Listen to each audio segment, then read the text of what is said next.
हे मुनिवर नमोस्तु नमोस्तु नमोस्तु। और आइए गुरुवर के आशीर्वाद से हम और आप अपनी शंकाओं का समाधान प्राप्त करें। उसके पूर्व आप सभी से कहना चाहूँगा, वैभव नगर में गोकुल नगर का पंचकणक अतिशयकारी प्रधावना के साथ संपन्न हो रहा है। आज ज्ञान कल्याणक महामहोत्सव था। कल प्रातः काल की बेला में हम और आप जिन्हें आज केवल ज्ञान प्राप्त हुआ है उनकी शाश्वत विदाई के लिए यहाँ पर उपस्थित होंगे। प्रातःकाल 5:50 पे ये आयोजन प्रारंभ होगा और 7:12 पे जिन्हें आज केवल ज्ञान हुआ है ऐसे हमारे आदि प्रभु की शाश्वत विदाई के लिए हम और आप उपस्थित होंगे। परम पूज्य मुनिश्री का मंगल प्रवचन होगा और उसके पश्चात प्रातःकाल की बेला में ही गोकुल नगर के जिनालय में प्रतिमा विराजमान करने का कलशारोहण, ध्वजारोहण आदि संपूर्ण कार्यक्रम प्रातःकाल की बेला में संपन्न होंगी। आइए इन सूचनाओं के साथ मैं आमंत्रित करूंगा उन परिवारों को जिन्होंने आज गुणायतन से जुड़ने का अवसर सौभाग्य प्राप्त किया है। मैं सम्मान सहित आमंत्रित करूंगा श्रीमान संतोष कुमार जी, रानी जी, शशांक जी, सोनम जी, अदम्ब जी जैन वासी, वैभव नगर इंदौर, जिन्होंने गुणायतन ट्रस्टी के रूप में जुड़ने का अवसर प्राप्त किया है। और भाई शशांक जी जिनके बारे में आप कहना चाहूँगा, ये लगभग 5 महीने से गुरु भक्ति में लगे हुए हैं और यहाँ पर आवास व्यवस्था में इनका पूर्ण सहयोग है। आज हमारे बीच गुणायतन ट्रस्टी के रूप में उपस्थित हैं। गुरुवर के श्री चरणों में नमन करते हुए आशीर्वाद प्राप्त करेंगे और इनके सम्मान के लिए मैं आवाज़ दूंगा हमारे यजमान परिवार से श्रीमान मुकेश जी पाटोदी जी और संदीप जी गंगवाल, गुणायतन ट्रस्टी। ये आएंगे। सम्माननीय संतोष कुमार जी परिवार का गुणायतन परिवार की ओर से सम्मान का कार्यक्रम संपन्न करेंगे और मैं चाहूँगा आप जोरदार ताली बजाकर इनका सम्मान करें।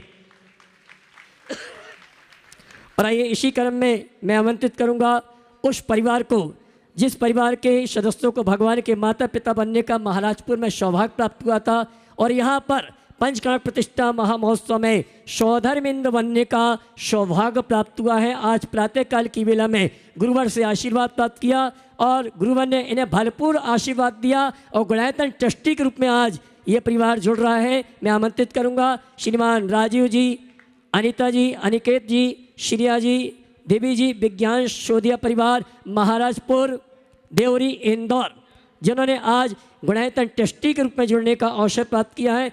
इनके सम्मान के लिए मैं आवाज़ दूंगा हमारे श्रीमान भरत जी मोदी जी जो कि हमारे गुणायतन के सर्वा हैं और साथ में भाई सचिन जी उद्योगपति, ये आएंगे। सम्माननीय राजीव जी, अनीता जी शोधिया परिवार का सम्मान करें। और मैं ये कहना चाहूँगा ये वो परिवार है जिसने अभी पंचकणक संपन्न नहीं हुआ है और सौधर्मिंद की संपूर्ण राशि इन्होंने जमा करा दी है। जोरदार।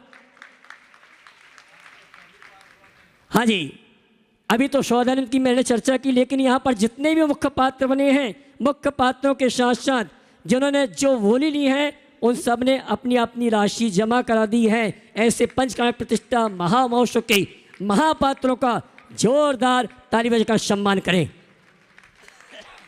कुबेर जी आ गए क्या? आगे। और आइए इसी क्रम में मैं आमंत्रित करूंगा हमारे इस महानुष्ठान के कुबेर जिनका हंसमुख चेहरा है, लेफ्ट हैंड वाले हैं, हुकुमचंद जी, मधु जी बज, अनुराग जी, शारिका जी, हाशीष, रूपाली जी, अरिहंत जी और अमित जी, नीलू जी, मनु जी, हर्षेश, वात्सल, हर्षल जी, हितेश, अमेरिका, इंदौर, जिन्होंने आज गुणायतन ट्रस्टी के रूप में जुड़ने का अवसर प्राप्त किया है। वे आएंगे। परम पूज्य मुनिवर के श्री चरणों में नमन करते हुए आशीर्वाद प्राप्त करेंगे और इनके सम्मान की आवाज़ दूंगा हमारे इस महामहोत्सव के संयोजक, धर्म प्रभावना समिति के महामंत्री, श्रोमणी संरक्षक भाई हर्ष जी और साथ में राहुल जी स्पोर्ट्स, ये आएंगे। हमारे सम्माननीय हुकुमचंद जी बज परिवार का गुणायतन परिवार की ओर से, महोत्सव कमेटी की ओर से और धर्म प्रभावना समिति की ओर सम्मान का कार्यक्रम संपन्न करेंगे। ताली बजा के आप इनका सम्मान करें। और आइए मैं उन्हें आमंत्रित करूंगा जिन्होंने अपने व्यक्तित्व के माध्यम से देपालपुर विधानसभा में बहुत बड़े बड़े काम किए हैं और 2 बार विधायक बनने का सौभाग्य प्राप्त किया और राजशाही गार्डन में जब 16 तारीख को गुरुवार पहुंचे थे तो रात्रि विश्राम वहीं किया था और 17 तारीख की आगमनी शोभा यात्रा वहीं से प्रारंभ हुई थी। मैं सम्मान सहित आमंत्रित करूंगा हमारे सचिव अखिल भारतीय कांग्रेस कमेटी, पूर्व सचिव कांग्रेस कमेटी श्रीमान सत्यनारायण जी पटेल वे आए। परम पूज्य मुनिवर के श्री चरण वंदन करते हुए गुरुवर का आशीर्वाद प्राप्त करेंगे। साथ ही उनके साथ रघु जी परमार प्रदेश महासचिव, आनंद जी का आशीर्वाद प्रदेश प्रवक्ता, अंकित जी यूथ कांग्रेस विधानसभा क्रमांक 5 और विजय जी राठौर ये आएंगे। परम पूज्य मुनिवर के श्री चरण वंदन करते हुए गुरुवंदना का सौभाग्य प्राप्त करेंगे। और आदरणीय सत्यनारायण जी पटेल उनका सम्मान के लिए मैं आमंत्रित करूंगा। हमारे यजमान परिवार से मुकेश जी पाटौदी, हर्ष जी, साथ में भरत जी मोदी। इनकी एक विशेषता, अगर कोई इनके पास नया समाचार आता है तो इनको इतनी बेचैनी होती है कि जब तक हम अपने गुरुवर को न बताएं तब तक इनको आनंद नहीं आता है। और इस मंडप में आज ये दूसरी बार आए हैं, दोपहर में भी आए थे। आइए भाई राजीव जी पार्षद, आप भी आ जावे। हमारे सम्मानी सत्यनारायण जी पटेल जी, रघु जी परमार, आनंद जी काशीवाल, अंकित जी और साथ में विजय जी राठौर, इनका सम्मान का कार्यक्रम संपन्न करेंगे।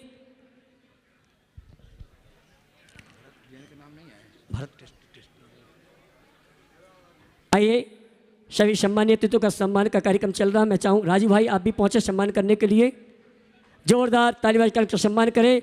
और आइए चलते हैं। इस महानुष्ठान में सब लोग आ गए थे, सबकी उपस्थिति थी, लेकिन हमारे आदरणीय अशोक भैया जी जो कि देपालपुर पंचकर्णा करके हमारे बीच उपस्थित हुए हैं, मैं तो ये कहना चाहूँगा आज आ गए तो पूरे पंचकर्णा में इनकी उपस्थिति हो गई है। मैं सम्मान से आमंत्रित करूँगा आदरणीय अशोक भैया जी को। वे आए परम पूज्य मुनिवर के श्री चरण वंदन करते गुरुवंदना का सौभाग्य प्राप्त करें। जोरदार अशोक भैया जी के लिए ताली ताली बजाइए, ताली बजाइए। और मैं भाई साहब आइए ना। और मैं आदरणीय अशोक भैया जी को आमंत्रित करूंगा। आगे की बागडोर, अभी कार्यक्रम खत्म नहीं हुआ है। कल का मोक्ष कल्याणक और कल का कलशारोहण का निशानी कार्यक्रम आपके प्रतिष्ठाचार्य में संपन्न हो, ये निवेदन मैं अपनी ओर से, गोकुल धाम समाज की ओर से, आठों मंदिर की समाज की ओर से निवेदन करता हूँ। आदरणीय अशोक भैया जी परम पूज्य मुनिवर के श्री चरण वंदन करते आशीर्वाद और अपनी बात रखें 2 मिनट में। आइए गुरुवर कहा दे दे, आइए ना भैया, आइए भैया ताली बजाइए। जब तक आपकी ताली नहीं बजेगी मजा नहीं आएगा। दोनों हाथ उठाइए। और आइए हम और आप चलते हैं। परम पूज्य मुनिवर संदान सागर जी महाराज से निवेदन करेंगे आगे के शंका समाधान के कार्यक्रम के संचालन के लिए दोनों हाथ उठा के जयकारा लगाएंगे। बोले परम पूज्य मुनि श्री प्रमाण सागर जी महाराज की, मंच पर विराजमान समस्त संतों की। आज ज्ञान कल्याण का ये पावन दिन, चलते हैं गुरु चरणों में। और आज के प्रथम प्रश्न के लिए आमंत्रित करता हूं जो देवपालपुर के विधायक अपने बीच में यहाँ पर उपस्थित है, पूर्व विधायक जो सत्यनारायण जी, वे अपना प्रश्न गुरु चरणों में रख रहे हैं, अपनी बात भी रखेंगे। और उसके बाद में तैयार रहेंगी ब्रह्मचारिणी विजय लक्ष्मी दीदी, गुणायतन ट्रस्टी।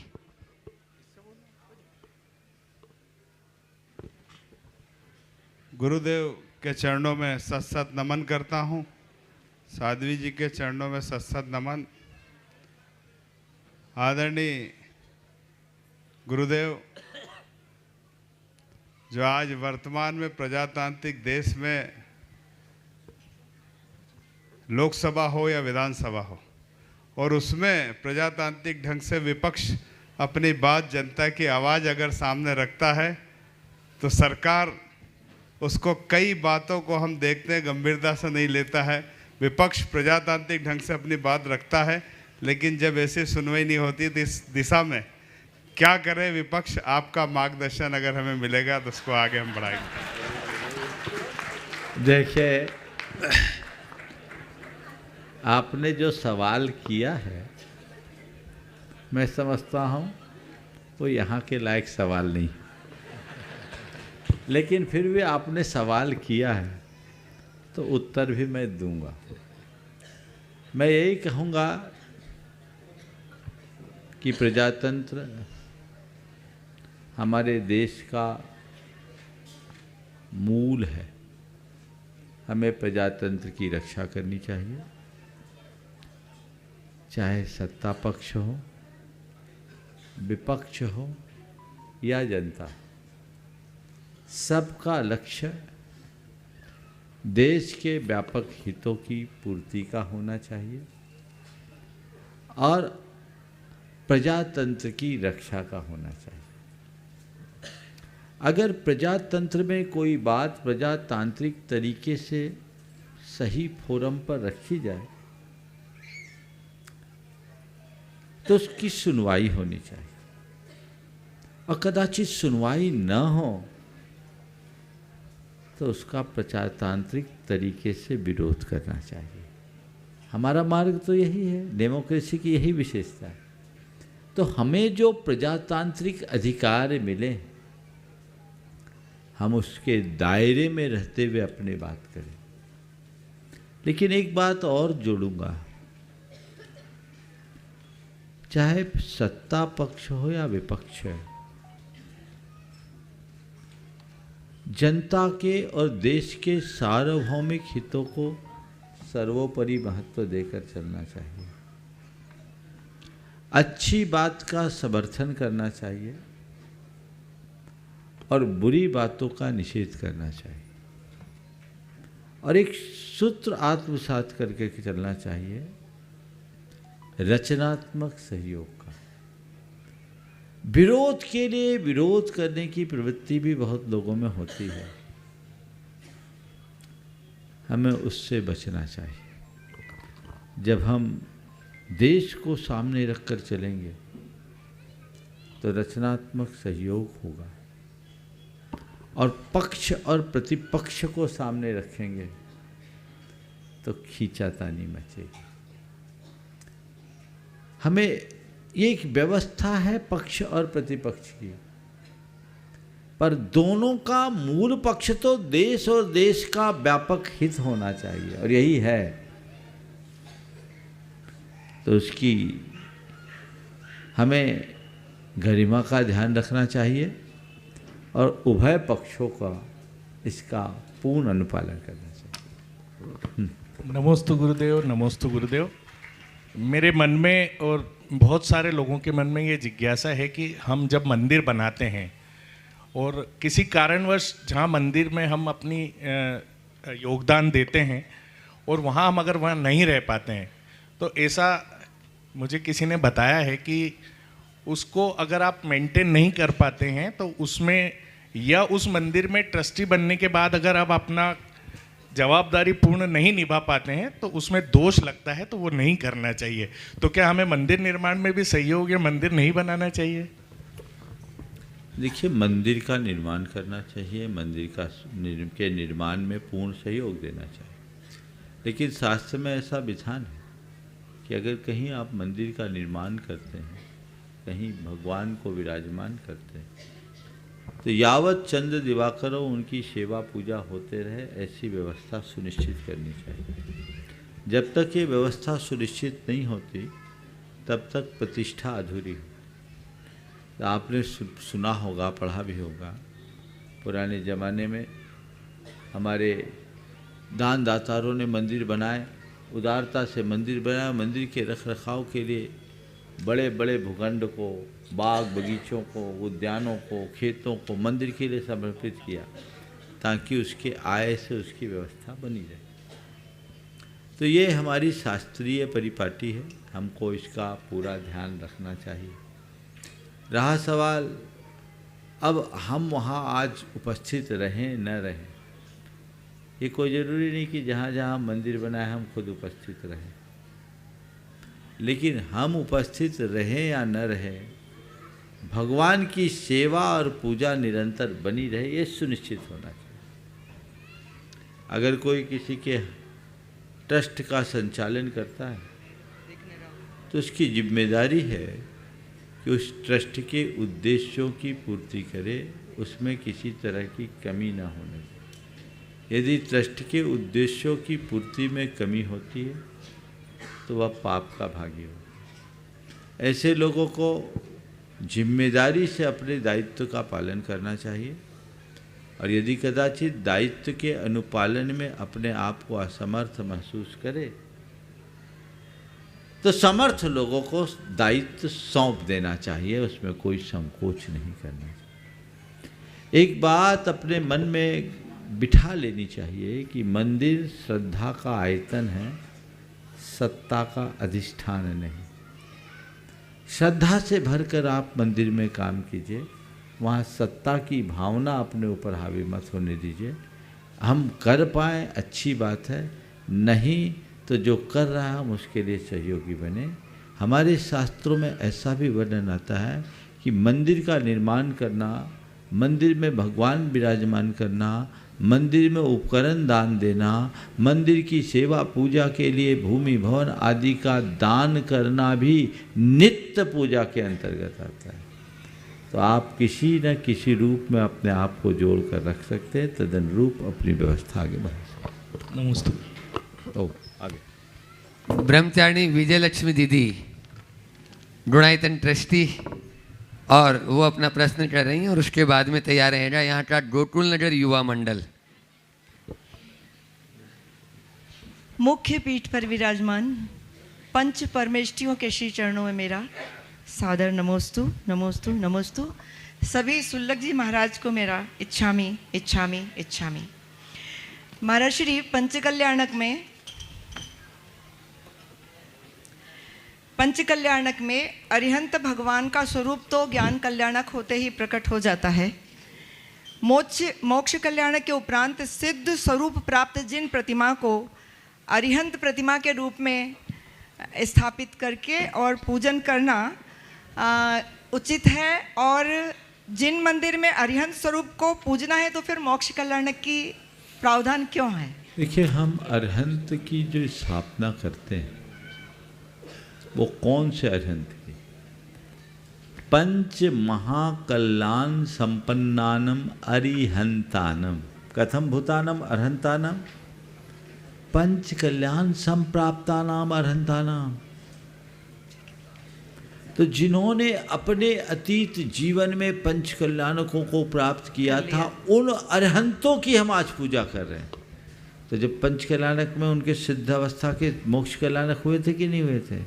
तो जब हम सारे कल्याणक करेंगे तब वो हमारे अरहंत बिंब आराधना के योग होंगे। इसलिए हम पंच कल्याणक से समन्वित अरहंतों की पूजा करते हैं। हमारे मंदिर में विराजमान सिद्ध परमात्मा नहीं, वो अरहंत परमात्मा। नमोस्तु महर्षि, नमोस्तु नमोस्तु। जहाँ की पंच कल्याण की चर्चा आप लोग प्रतिदिन यहाँ पर देख रहे हैं, चर्चा ही नहीं, गुरु आशीर्वाद से वह संपन्न भी हुआ। सानंद यानी जो है कल मोक्ष कल्याण की ओर है। ऐसे गोकुल नगर के उत्साही युवा कार्यकर्ता सामने मुझे नज़र आ रहे हैं, जो मथुरा में और सांगानेर में पढ़े हुए सब बच्चे नज़र हैं। वे अपना प्रश्न गुरु चरणों में रखेंगे और उसके बाद में अपने बीच में आज डॉक्टर मनोहर जी भंडारी, डॉक्टर विशाल जी और डॉक्टर अंकुर जी यहाँ पर उपस्थित हैं, वे तैयार रहेंगे। नमोस्तु महाराज श्री, नमोस्तु नमोस्तु। हम पारस सेवा मंडल का सभी मुनिराजों के चरणों में त्रिबार नमोस्तु। छोल्लक जी के चरणों में इच्छाई महाराज जी, इच्छामी इच्छामी। महाराज श्री, मेरी शंका ये है कि वर पक्ष और वधु पक्ष में वधु पक्ष को झुकना क्यों होता है? और महाराज श्री, आदि नाथ भगवान की 2 पुत्रियां थी, ब्राह्मी और सुंदरी। उसमें भी ऐसा प्रसंग सुनने में आता है कि उन्होंने दीक्षा इसलिए ली थी कि हमारे पिताश्री को झुकना पड़ेगा। और महाराज श्री, प्रथमानुयोग में स्वाध्याय में भी आता है कि पहले के राजा महाराजा जब किसी दूसरे राज्य को जीत लेते थे तो हारा हुआ राजा अपनी बहन बेटी की शादी जीते हुए राजा से कर देता था। तो महाराज श्री, ये झुकने का प्रतीक झुकता क्यों है? मतलब अपनी बहन बेटी को शादी करके झुकने का प्रतीक क्यों माना गया है? महाराज श्री, विरोधाभास ये हो रहा है कि वर्तमान में जहाँ हम स्त्री जाति को सम्मान और सम्मान की निगाह से देखते हैं, तो महाराज श्री इसमें विरोधाभास थोड़ा सा हो रहा है।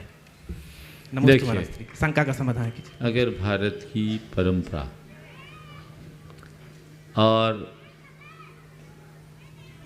इतिहास को हम देखेंगे तो इसमें हमें गौरव और गरिमा दिखेगी। काश हम इसे समझ पाए। सबसे पहले वर और वधु, वर पक्ष और वधु पक्ष। आपने कहा वधु पक्ष को झुकना क्यों पड़ता है?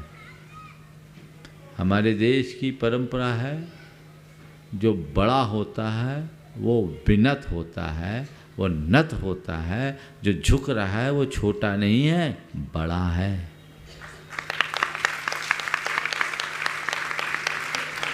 झुक गया इसका मतलब छोटा है। अरे झुकने वाला बड़ा है, अकड़ने वाला खोटा है। बात समझ में आ रही?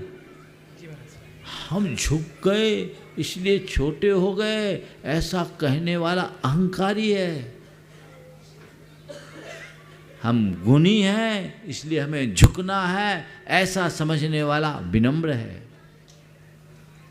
गुरुदेव ने लिखा, उन्नत बनने नत बनो, लघु से गारव होय, और कर्ण बिना भी धर्म से विजयी पांडव होय। समझ गए? तो उन्नत बनने के लिए नत बनो, लघु ही गुरु बनेगा, और लघु से राघव होय, कर्ण बिना भी धर्म से विजयी पांडव हो। बिना कर्ण के भी धर्म युधिष्ठिर से उनकी विजय होगी। तो विनम्रता को अपने जीवन का आदर्श मानना। अब वधू पक्ष नत क्यों होता, विनम्र क्यों होता है? क्योंकि वर पक्ष से ज़्यादा बड़ा उपकार वधू पक्ष का है।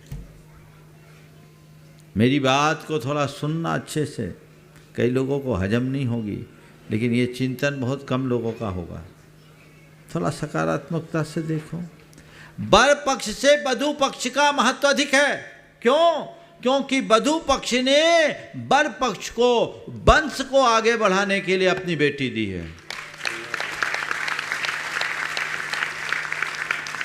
बजाओ जोर से।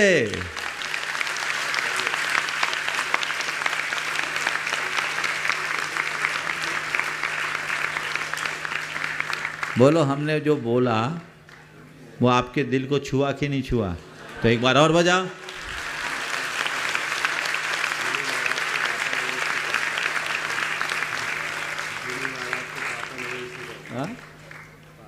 अब ये गुणी है ना,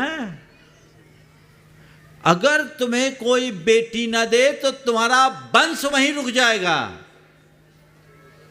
बोलो, तुम्हारे पास कितना ही अच्छा बीज हो, जमीन के बिना बोओगे किसमें? तो बीज बड़ा है या धरती? बोलो, क्या ये धरती कौन है? यही माताएं हैं।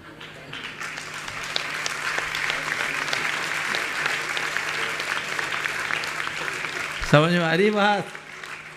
गहराई से समझने की कोशिश कीजिए।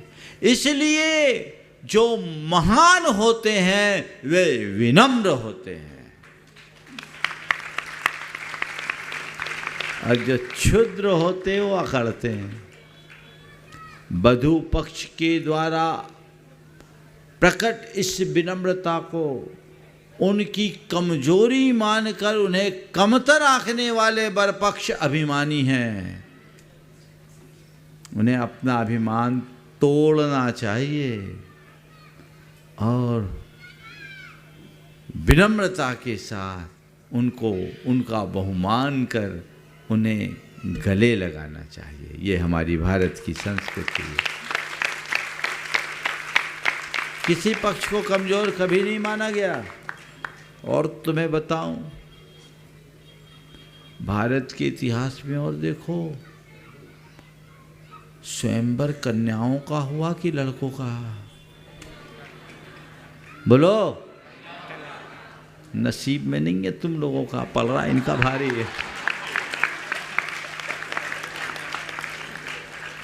है ना?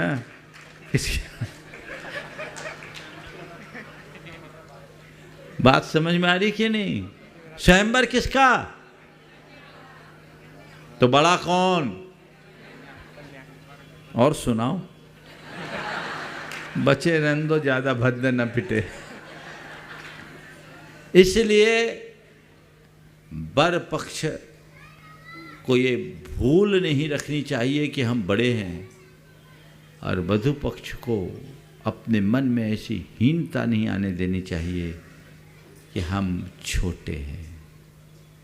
सच्चे अर्थों में देखा जाए तो कोई न बड़ा है न कोई छोटा है, दोनों एक दूसरे के पूरक है। समझे? और यदि स्त्री और पुरुष के संबंध की बात करूं, थोड़ा आप तुम्हारे घर में भी पहुंच जाता हूं, तो स्त्री और पुरुष के बिना परिवार, वंश, जीवन सब अधूरा है। पर इन्हें दोनों को अगर प्रतीक के रूप में लें तो स्त्री एक खंबा, पुरुष एक खंबा स्तंभ है और स्त्री एक लता है। पुरुष स्तंभ के समान है जो खड़ा रहता है ठूंठ सा स्थिर, उसमें कोई अंतर नहीं। पर स्त्री लता है जो उस स्तंभ से लिपट करके ऊंचाई को प्राप्त कर लेती है। स्तंभ उस लता को आधार देता है और लता उस स्तंभ को सौंदर्य देती है। ये संबंध बना के चलो तो जीवन में एक अलग अनुभूति होगी। मैं समझता हूं दुविधा खत्म हो गई होगी। जी महाराज, आगे बढ़ो। नमोस्तु महाराज श्री, नमोस्तु। आज अपने बीच में डॉक्टर मनोहर जी भंडारी जो अनेक उपाधियों से विभूषित हैं और चिंतक भी है, लेखक भी है, अनेकों पुस्तकें जिनकी निकली है, अनेकों लेख जिनके निकले हैं, मातृभाषा पर जो काम कर रहे हैं और उनके हृदय में मातृभाषा के प्रति बहुत प्रेम है, गुरु जी के प्रति भी वो बहुत समर्पित रहे। आज गुरु चरणों में यहाँ पर उपस्थित और अभी वे अपना प्रश्न कर रहे हैं। उनके साथ में मैं जिन दो डॉक्टरों का नाम बोला हूँ, उन्होंने बहुत ही संघ के प्रति बहुत समर्पित भाव से हमेशा सेवा की। डॉक्टर विशाल जी और डॉक्टर अंकुर जी, इन तीनों के लिए जोरदार ताली बजा दीजिए। और डॉक्टर भंडारी जी का उत्तर के बाद में धर्म प्रभावना समिति के पदाधिकारी वहीं जाकर सम्मान कर देंगे। हाँ डॉक्टर साहब अपना प्रश्न बोले। मुनिश्री और संत वृंद के श्री चरणों में नमोस्तु नमोस्तु नमोस्तु। मैंने अपना एमडी का शोध प्रबंध 1991 में मातृभाषा हिंदी में प्रस्तुत किया था और तभी से हिंदी में चिकित्सा शिक्षा के लिए प्रयासरत था। यशस्वी प्रधानमंत्री मोदी जी की पहल पर और आचार्य श्री विद्यासागर जी मुनिराज के आशीर्वाद से 2022 में मध्य प्रदेश में चिकित्सा शिक्षा हिंदी में प्रारंभ हुई। महाराज श्री, हिंदी और संस्कृत की वैज्ञानिकता का अध्ययन करने के दौरान मैंने नेशनल ब्रेन रिसर्च सेंटर नई दिल्ली और IIIT हैदराबाद के शोध के विषय में पढ़ा था। इन दोनों शोध में MRI के माध्यम से बताया था कि संस्कृत और हिंदी पढ़ने से मस्तिष्क के दाएं और बाएं दोनों ही गोलार्ध सक्रिय होते हैं, जबकि अंग्रेजी पढ़ने वालों का बायां मस्तिष्क ही अधिक सक्रिय होता है। बायां गोलार्ध गणित, खंड खंड विश्लेषण और तर्क का प्रतिनिधित्व करता है, जबकि दायां मस्तिष्क कल्पनाशीलता, संवेदनशीलता, भावनाओं, रचनात्मकता, कला आदि का प्रतिनिधित्व करता है।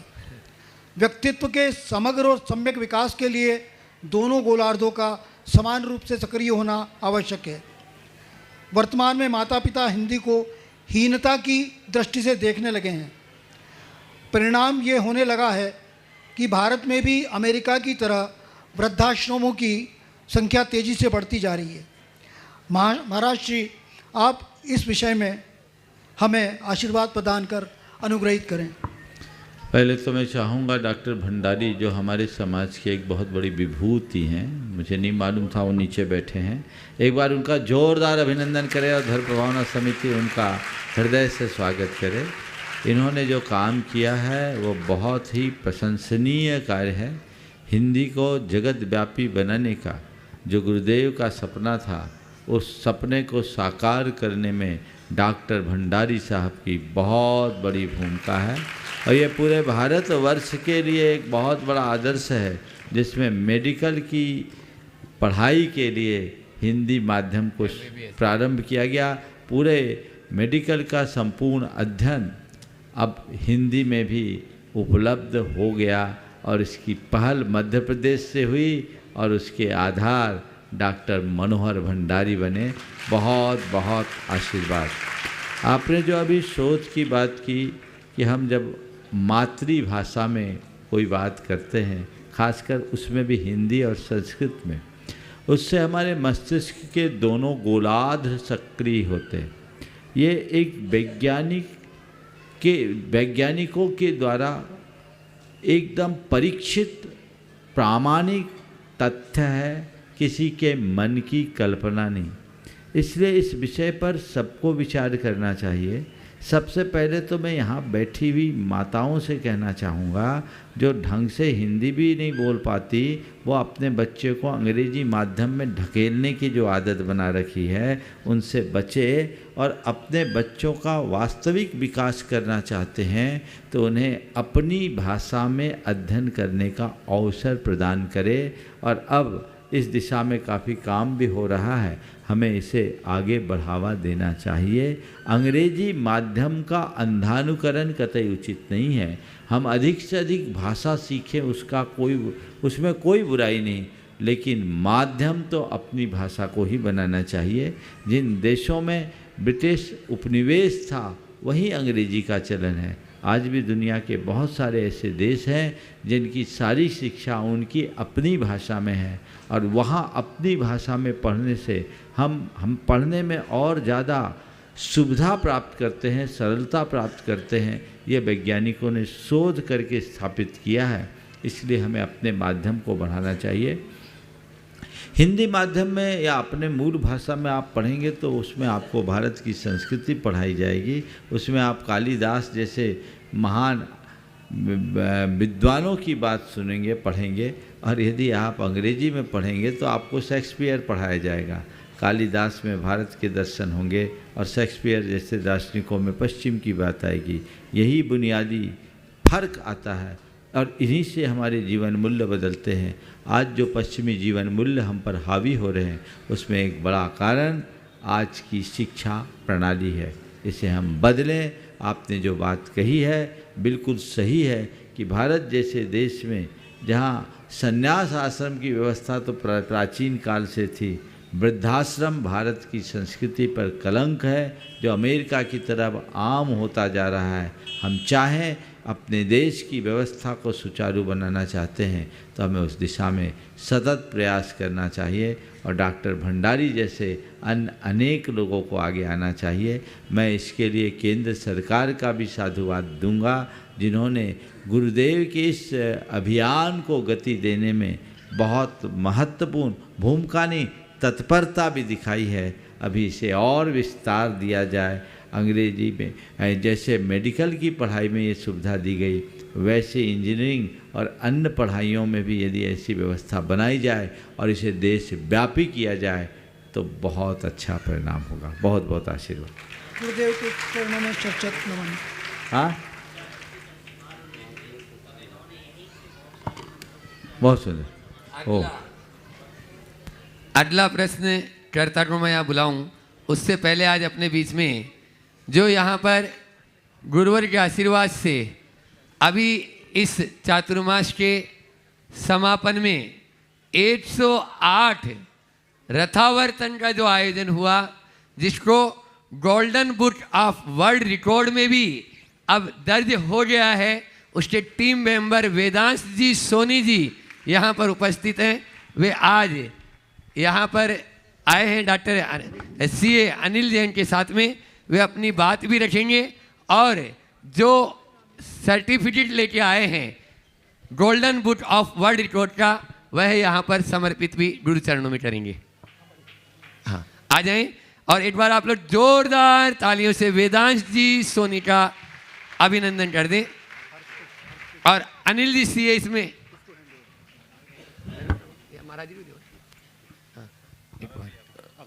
आदरणीय गुरुजी श्री प्रमाण सागर जी महाराज एवं सभी संतों का चरणों में श्री वंदन। नमोस्तु गुरुजी। शल्लुक जी की इच्छा में मैं Vedansh Soni golden book of world record की तरफ से एसोसिएटेड रिकॉर्ड मैनेजमेंट जज हूँ। 15 तारीख को 15 नवंबर को इतना बड़ा एक आयोजन आपकी सानिध्य में हुआ। 108 रथ, जिसमें कुछ सोने के रथ, कुछ चांदी के रथ, कुछ अष्टधातुओं के रथ, कुछ लकड़ी के रथ देखकर एक अलग एनर्जी का विस्फोट मेरे अंदर हुआ। हम लोग बहुत सालों से स्वर्णिम अक्षरों में कई चीज़ों को कर रहे हैं, लेकिन ये जो एक विश्व शांति का एक संदेश, जिस तरह की आज की सारी जगह पे चीज़ें चल रही हैं, लोग लड़ रहे हैं, अपने धैर्य खो रहे हैं, और इस तरह की चीज़ गुरुजी के सानिध्य में सभी लोगों ने करी। इंदौर एक ऐसी पावन भूमि बन गई है अब, मतलब हमारी पूरी टीम इसको जब जज कर रही थी, जब देख रही थी, तो मुझे लगता है कि शायद 108 बार पूरे वीडियो को देखा गया। और जो विश्व शांति का संदेश गुरुजी के चरणों में, बिल्कुल। और आज मैं बहुत गौरवान्वित महसूस कर रहा हूँ अपने आप को कि उस दिन मैं एक सर्टिफिकेट दे के गया था जिसमें ये लिखा था कि 108 रथ का हमने अटेम्प्ट किया है। और आज मैं बहुत ज़्यादा गौरवान्वित हूँ। ऐसा कभी होता नहीं है जनरली कि एक ही चीज़ को 2 बार करने के लिए हमको मौका मिले। मैं अपने आप को बहुत ब्लेस्ड मानता हूँ कि गुरुजी से 2 बार सामना करने का मौका मिला, उनके चरणों में आशीर्वाद मिला। और आज मुझे बोलते हुए बहुत गौरव हो रहा है कि इस धर्म प्रभावना समिति ने इसको इंग्लिश में लिखा हुआ, मैं आई एम सो सॉरी कि मैं हिंदी में नहीं बोल पाऊँगा, largest chariot cavalcade the world record has been achieved by Dharma Prabhavana समिति। 15 नवंबर रथवर्तन महामहोत्सव में 108 रथ, लार्जेस्ट कैरियट कैवलकैड, जिसके लिए विश्व शांति के लिए किए गए। तो आज ये मैं बहुत छोटा हूँ इन चीज़ों को करने के लिए। आप देख सकते हैं कि मेरी हालत थोड़ी सी ऐसी है। महाराज जी की एनर्जी मेरे अंदर आ रही है, मुझे ऐसा लग रहा है। और मैं चाहता हूँ कि पूरे इंदौर को यहाँ से तालियों का गड़गड़ाहट जाए, और पूरे जिस तरीके से विश्व रिकॉर्ड बना है, स्वर्णिम अक्षरों में आया है, और विश्व शांति वाकई में ज़रूरी है। बहुत सारे सवाल यहाँ लोगों ने करे। एक छोटा सा सवाल मेरे ही जैसे और युवा हैं, जिसको आज बोला जा रहा है कि हिंदुस्तान जिस तरीके से प्रगति कर रहा है उसमें बहुत सारे प्लस भी हैं, बहुत सारे माइनस भी हैं। कई चीज़ें यहाँ पे आपने देखी। ये मेरे दूसरी बार महाराज जी का सामना है, कईयों बार ऐसा हुआ है कि हम गए हैं, लेकिन जो आज देख के मैंने एक सवाल मेरे मन में आया कि जिस तरीके से महत्वाकांक्षाएँ बन रही हैं युवाओं की, आज बोला जा रहा है पूरे विश्व के पटल पे कि हिंदुस्तान एक युवा देश है। तो मेरा सवाल ये है कि महत्वाकांक्षाएँ बढ़ रही हैं, और आज एक बच्चा या एक नौजवान युवक अपना पेशेंस लेवल, धैर्य खोता जा रहा है। पढ़ रहे हैं, अच्छे से जा रहे हैं। अभी यहाँ पे वृद्धाश्रम की बात हो रही थी, तो मैं ये सवाल मेरा गुरुजी से मतलब सानिध्य दें मुझे कि इस तरीके से कैसे किया जाए कि आदमी अपना धैर्य भी बना के रखे, और जो उसकी इच्छाएं हैं, आज बहुत ओपन हो गई हैं चीज़ें, बहुत सारे सवाल बेसिक हुए, बहुत नैतिकता वाले हुए, तो नैतिक मूल्य क्यों भूल रहे हैं लोग, और ख़ास करके मेरे जैसे युवा और युवा देश भारत जैसा। बहुत बहुत धन्यवाद। और ये golden record book of world record दोनों भैया जी को यहाँ सौंप रहे हैं। आप लोग जोरदार तालियों सभी लोगों को बधाई, अनुमोदना करके पुण्य कमा सकते हैं। पूरा बंगाली चौराहे तक आवाज़ जानी चाहिए, ताली एक बार बहुत जोर से, श्री गुरुदेव के चरणों में।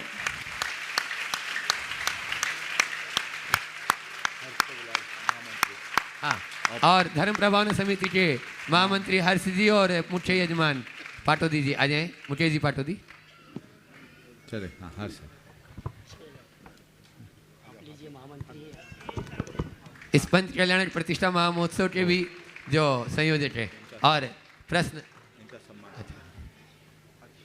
मैं चाहूँगा पंच कल्याण प्रतिष्ठा महोत्सव के संयोजक हर्ष जी जो है, हम अपने बीच में जो वेदांश जी सोनी जी, उनका सम्मान, और सी अनिल जी जैन जो कर्मठ कार्यकर्ता भी हैं, उनका भी सम्मान धर्म प्रभावना समिति की ओर से यहाँ पे किया जाए।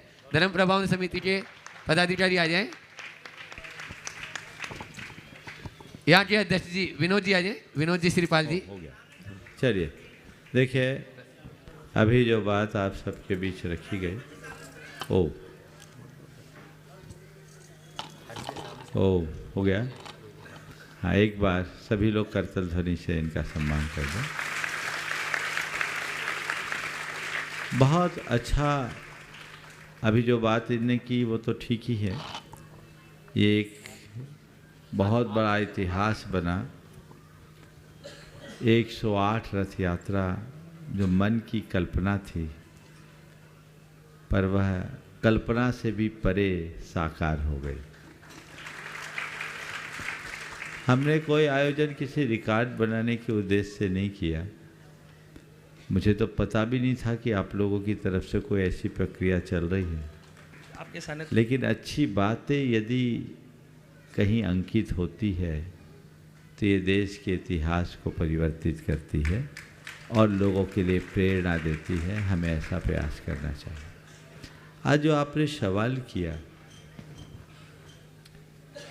कि युवाओं में बढ़ती हुई महत्वाकांक्षा,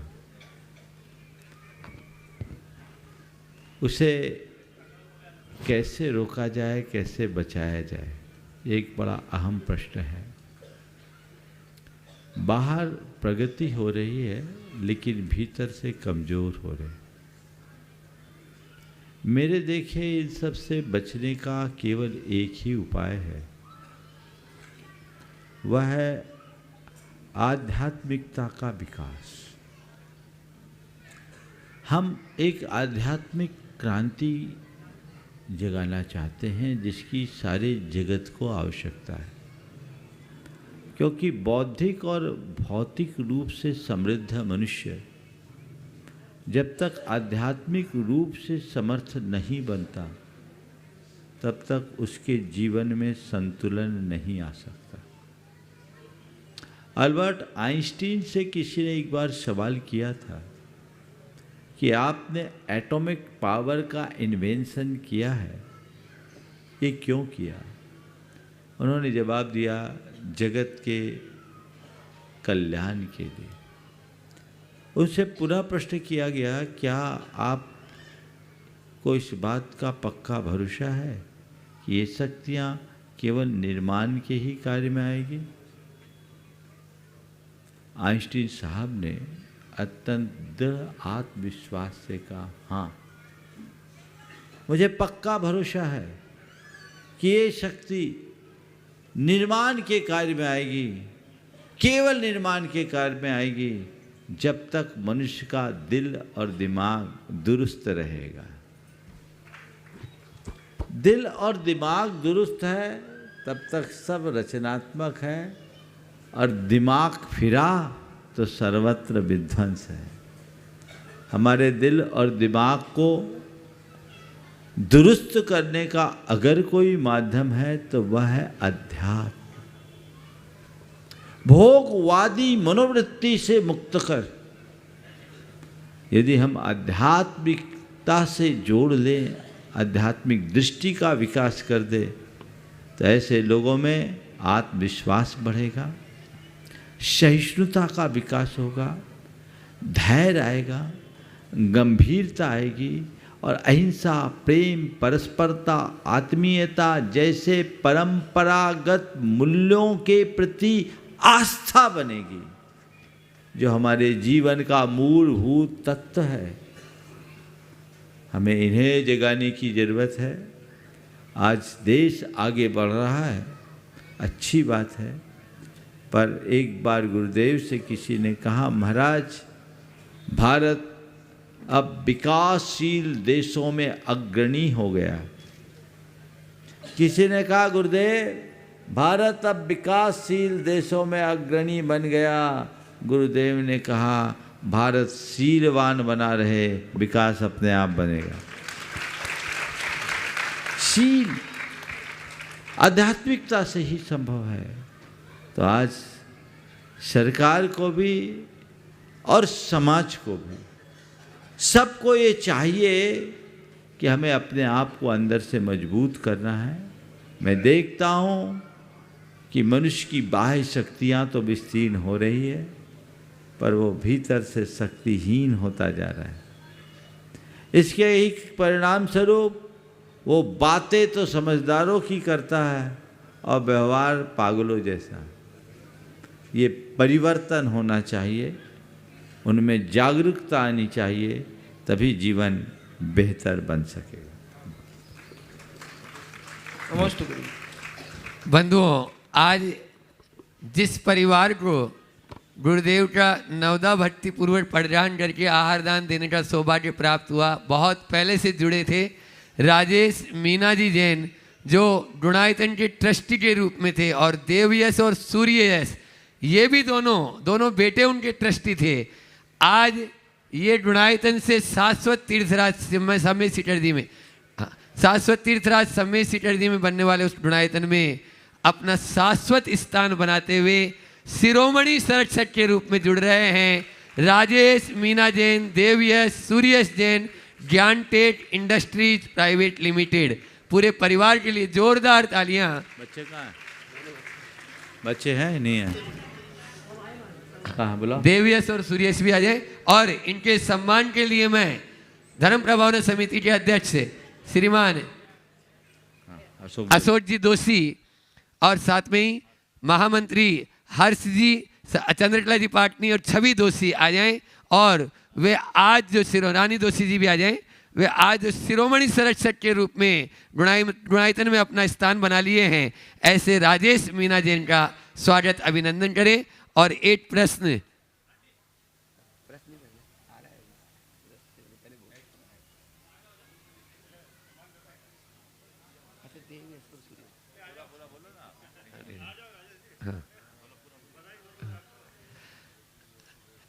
हाँ, राजेश मीना जैन, देवयश और सूर्ययश ये दोनों भाई हैं और दोनों ट्रस्टी हैं पूज्य अपने राजेश जी के।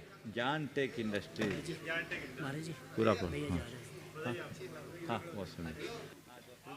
देखिए, एक बार इस परिवार का आप सब जोरदार अभिनंदन करें। इनके दोनों बेटे देवयश और सूर्ययश। आज मैं आपको एक बात बोल रहा हूँ, मेरे ख्याल से बच्चे कहीं फंस गए हैं, आते होंगे। कहना तो मैं उन बच्चों के सामने चाह रहा था।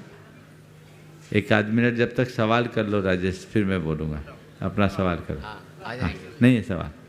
ये 2001 खड़े रहो, 2001 से जुड़ा हुआ परिवार, हाथ में ले लो। 2001 से जुड़ा हुआ परिवार बहुत वर्षों से गुरायतन से तो जुड़े, हमसे जुड़े और पूरे अंतरंग से जुड़े।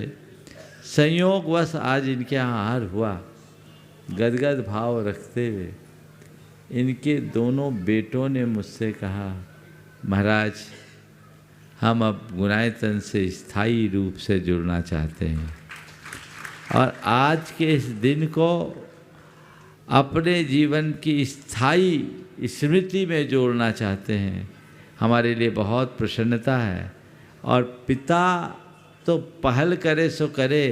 बेटों ने कहा, महाराज आपने हम लोगों का नाम रखा था। दोनों बच्चों का नाम मेरे ही द्वारा रखा गया। अभी छोटे हैं, 24 और 25 साल के बच्चे हैं। बोले आपने हम दोनों का नाम रखा, महाराज अब हम चाहते हैं आपके नाम के साथ हमारा नाम स्थायी रूप से जुड़ जाए और हम काम करें। ये जब कोई बच्चा खुद के दम पर बढ़ते हुए यहाँ तक आते हैं तो मन बहुत हर्षित होता है। ये बच्चे ही इनको इंदौर लेकर आए। जब मैं बीच में था तो ये लोग मुझसे इंदौर आकर, महाराज हम लोग कुछ अपना काम बढ़ाना चाहते हैं। मेरे ख्याल से 6-7 साल हुआ है बच्चों को आए, और 5 साल में इनके बच्चों ने बहुत अच्छी ऊंचाई का स्पर्श किया और आज उसका रूप प्रकट हुआ है। ऐसे परिवार का जोरदार अभिनंदन करें। बच्चे जब आएंगे तो आगे बात होगी। तब तक अगला सवाल। अजीत कुमार जी जैन, उदयनगर, वे अपना यहाँ पर कुछ अनुभव गुरु चरणों में भी रखना चाहते हैं, प्रश्न भी। और उसके बाद में राजीव जी जैन पार्षद अपने बीच में हैं।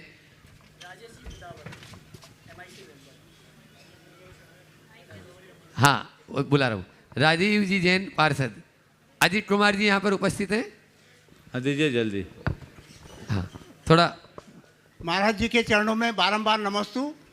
आज से 4 वर्ष पूर्व बिजोलिया पंचकल्याणक में मुझे राजा सोम की भूमिका का जो है सो अवसर मिला, और राजा श्रेयांश जो है आर के मार्बल अशोक जी पाटनी रहे।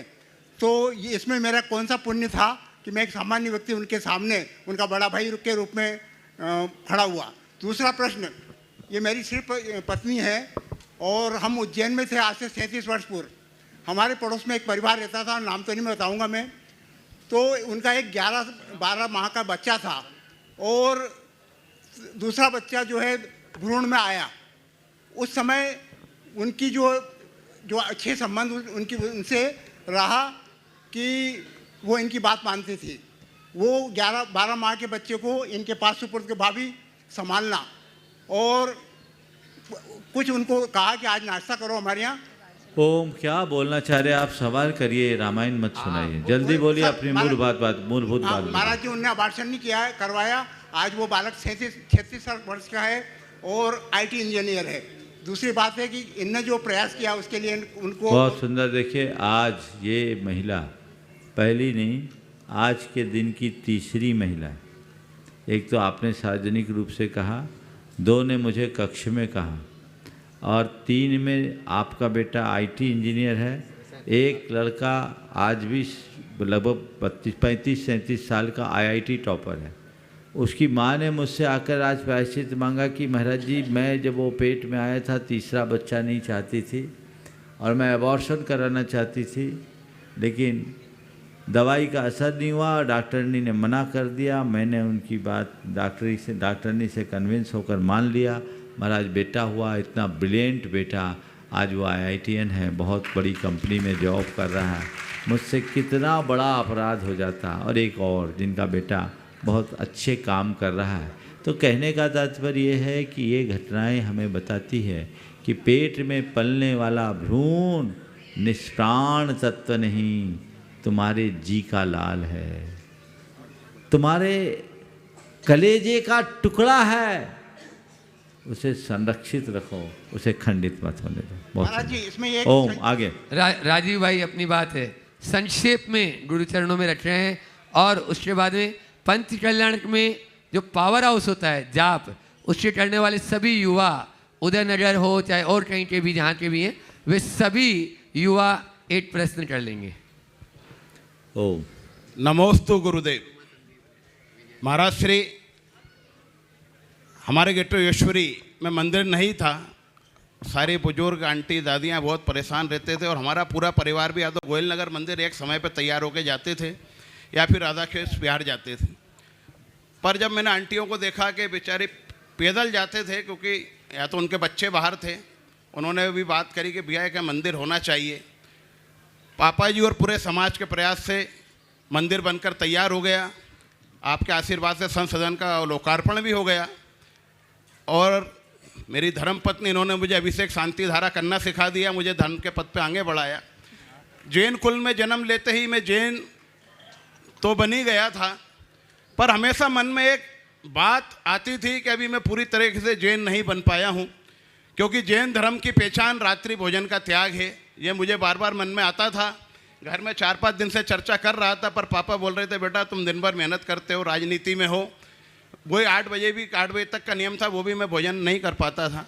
पर आज आपके आशीर्वाद से जब सुबह यहाँ पर आहार देने आया भगवान का, मन में उथल पुथल थी। आपने नियम बना दिया था कि जो रात्रि भोजन का त्याग करेगा वही यहाँ पर आहार देगा। तो मैंने कहा अगर मेरे आहार छोड़ने से, रात्रि त्याग करने से अगर मैं आहार दे सकता हूँ तो मैं आज रात्रि भोजन का त्याग आज से करता हूँ। और आपके आशीर्वाद से आज प्रथम दिन में ही मैंने भोजन करा है, और मैंने कुछ समय के लिए नहीं छोड़ा है। ये जब तक सांस रहेगी आजीवन ये मैंने त्याग कर दिया है। जैसा आपने सुबह कहा था आपके प्रवचन में, छोड़ दिया तो छोड़ दिया। तो बस अब आपका आशीर्वाद बना रहे और धर्म पथ पर आगे बढ़ता रहूं, और समाज के कोई भी कार्य हो मैं करता रहूं, यही आपका आशीर्वाद चाहिए। बहुत सुंदर। लोगों को प्रेरणा लेनी चाहिए। राजनीति के क्षेत्र में इतनी सक्रियता से रहने के उपरांत भी धर्म के प्रति इस तरह लगाव बनाए रखना और अपने संस्कारों को सुरक्षित रखना आज लोगों के लिए आश्चर्य का विषय है, पर निष्ठावान लोगों के लिए बहुत सहज है। राजीव समाज के लिए एक उदाहरण है। अब मैं उनकी धर्मपत्नी से कहूँगा, अब थोड़ा ख्याल रखना कि वो भूखा न रह पाए, जाए तो अपना डब्बा साथ में रखे। अब त्याग हो गया तो फ्लाइट, हाँ वो तो है ही, वो उस लायक है भी, इसीलिए श्रेय मिल रहा है। तो ये बिल्कुल उनका ख्याल रखो ताकि चीज़ों में कहीं कमी ना हो। हे सुदेव उदार हिजित साधु परमेष्ठी, आपके चरणों में बारंबार हम सब नमोस्तु करते हैं, नमोस्तु नमोस्तु नमोस्तु। गुरुदेव, हम लोग राग देश विषय कसाय स्वार्थ रूपी भयंकर मगरमच्छ में फंसे हुए हैं, इन संसार रूपी भयंकर मगरमच्छ में फंसे हुए हैं, तो इससे बचने के लिए हम अपने आप को कैसे रोक सकते हैं? बस इसके लिए एक ही रास्ता है, जिन पथ के अनुगामी बनो, अपने मतलब से मतलब रखो, अपने आप रास्ता प्रशस्त हो। जाप कक्ष के सभी युवा जो उदय नगर, गोकुल नगर आदि नगरों से हैं, वे अपना एक प्रश्न रखें और उसके बाद में रूमा संदीप गंगवाल जो गुणायतन ट्रस्टी है, वे अपना प्रश्न गुरु चरणों में रखेंगे। फास्ट भैया, थोड़ा सा। मंचासीन समस्त मुनि राजों के पावन पुनीत चरणों में सीधा सीधा प्रश्न बोलिए। गुरुजी, सवाल यह है कि ऐसे महामहोत्सवों में जो जाप दी जाती है उसका क्या महत्व है और जाप देने वालों का इसको क्या फल मिलता है, और जाप देते समय हम लोगों को क्या क्या सावधानियां रखनी चाहिए? जाप का मतलब ही है जिससे पाप मिट जाए उसका नाम जाप। जाप में 2 अक्षर है, ज और प। ज यानी जन्म और प यानी पाप।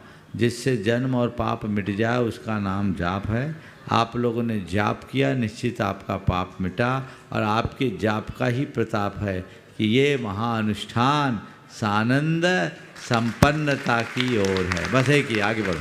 हाँ, रूमा संदीप गंगवाल अपनी पूरी टीम के साथ में, और उसके बाद में आज तिलक नगर समाज बहुत सारे लोग गुरु चरणों में यहाँ निवेदन करने भी आए थे। पहले निस्वार्थ सागर जी का सवाल होगा, रूमा संदीप। हाँ, और कल का कार्यक्रम घोषित करिए, बोलो जल्दी। पूज्य श्री के चरणों में कोटि कोटि नमस्ते। भगवान, मेरा प्रश्न ये है कि जिन माता पिता ने बेटी को जन्म दिया और बेटी ने अपना जीवन के 20-25 वसंत उस परिवार के बीच में बिताए, खेली कूदी पढ़ी, सब कुछ किया, फिर ऐसा क्या होता है कि एक ही रात में जब उसकी विदा होती है और वह अपने नए घर में पहुंचती है तो अपने माता पिता को भूल जाती है या वह सेवा नहीं कर सकती है। अगर भाई माता पिता को नहीं रखते हैं तो माता पिता को वृद्धावस्था में और वृद्धाश्रम में पहुंचाना पड़ता है, तो क्या वो बेटी अपने माता पिता की सेवा नहीं कर सकती है? बहुत अच्छा सवाल महाराज जी ने किया है। आज से 3-4 दिन पहले मैंने इस पर काफ़ी विस्तार से प्रकाश डाला था। मेरे विचार से बेटा हो या बेटी, जब बेटी अपने पिता की संपत्ति के ऊपर बराबर के हकदार ही बन सकती है तो पिता की सेवा में भी उसे बराबरी का ध्यान रखना चाहिए। और अगर आवश्यकता पड़े तो उसे दोहरी जिम्मेदारी निभानी चाहिए। बेटी के लिए कहा गया उभय कुल विवर्धिनी कन्या, वो अपने पति के कुल को संभाले और ज़रूरत पड़े तो पिता के कुल को भी संभाले, और उसके लिए वैसी सुविधा देनी चाहिए। हाँ, घर से ससुराल आने के बाद ससुराल को गौन करके अपने मायके के प्रति ज़्यादा टिकना अच्छी बात नहीं है। ससुराल को संभालना उनकी प्राथमिकता होनी चाहिए, पर अगर मायके में कोई ऐसी समस्या आ जाए तो ससुराल वालों को ही उनको सहयोग देकर कहना चाहिए कि वो भी घर तेरा है, वहाँ जाओ, यहाँ हम संभाल लेंगे।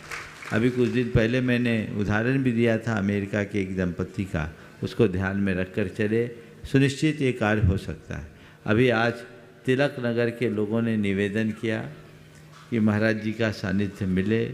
तिलक नगर के लोग बहुत मायूस, हम लोग दर्शन तो कर लिए, रुक नहीं पाए थे, तो हमने सब बातों पर विचार करके आने वाले 8 तारीख का और 9 तारीख का दिन तिलक नगर के लिए सुरक्षित रखा है। 8 तारीख को प्रातः हो गया तुम्हारा काम, बैठ जाओ, हमें कह रहे गाड़ी छूटने वाली है। 8 तारीख को प्रातः हम लोग यहाँ से जाएंगे और 8 तारीख का प्रवचन, 8 तारीख का शंका समाधान और 9 तारीख का प्रवचन तिलक नगर में होगा। उसके आगे की बात बाद में। कल का कार्यक्रम अभी आपको बता दिया, मैं ही बता देता हूँ। कल भगवान का मोक्ष कल्याणक है और कल ही मंदिर का कलशारोहण है, और कलशारोहण भी 11 बजे के पहले होना है। तो प्रातः काल का कल का जो प्रवचन है भगवान के मोक्ष के तत्काल बाद यहाँ होगा। कितने बजे से होगा? 7:15 7:12 भगवान के मोक्ष का समय है।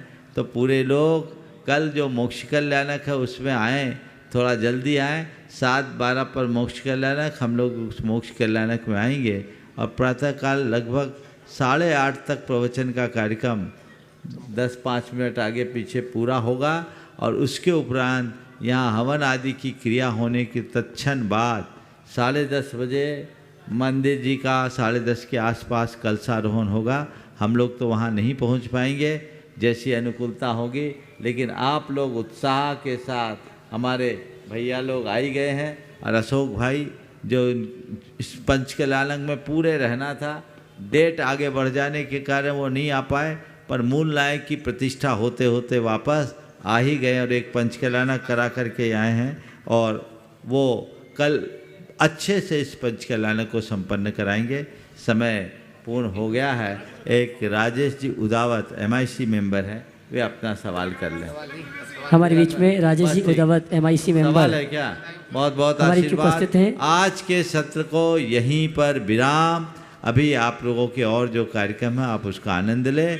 बहुत सुंदर बोलिए। अहिंसा परमो धर्म की।